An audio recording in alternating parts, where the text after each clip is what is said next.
action. We are going to change the blade on this 10-inch chop saw. This is a Chicago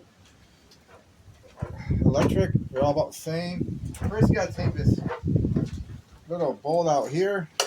And this one is 13 millimeter. Once you get this out, this swings up and around and gives you access to the actual bolt here. What you gotta do, well, all these got like a locking mechanism. You see how this will push up and this turns until you get that locked in there. Now you can actually loosen this. Okay, this is actually backwards thread on this.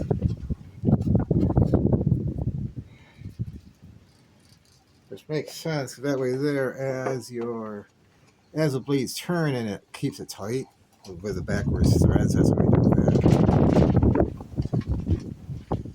Here's a retainer. Here's a bolt. This pops up like this. That sucker's warm. There's no doubt about that.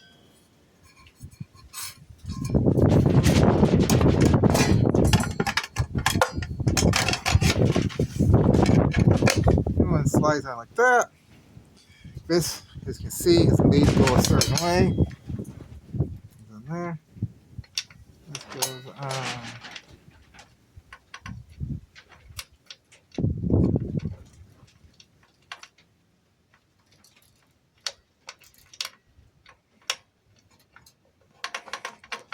Man, got a cross thread on it.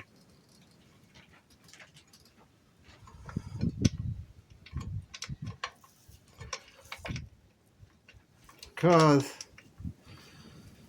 it's not trying to cross thread, I forgot this is backwards threads. So see, even within a few seconds, you can forget.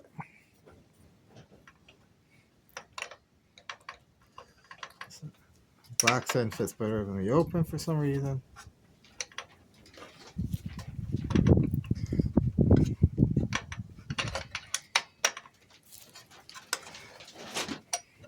Yeah, because I was like, man, it just won't go in. Tighten it really tight. Because the last thing you want is that blade to come flying off at you. Like a PO to good old Sonic. Let's go back here. This one turns the correct way, so there's no confusion on this one at least. Yeah, so that one's just held by tension then, or pressure, it looks like? We're talking about. As in, this piece is just held in place by just the natural pressure the head of the bolt's going to give. Yeah, because it's got the pivot up here.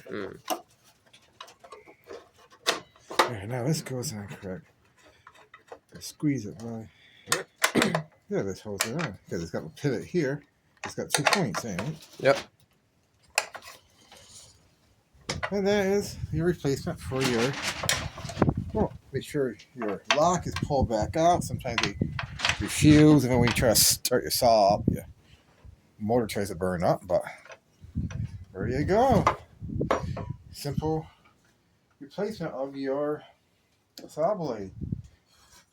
Thanks for watching. Comment below, like the video.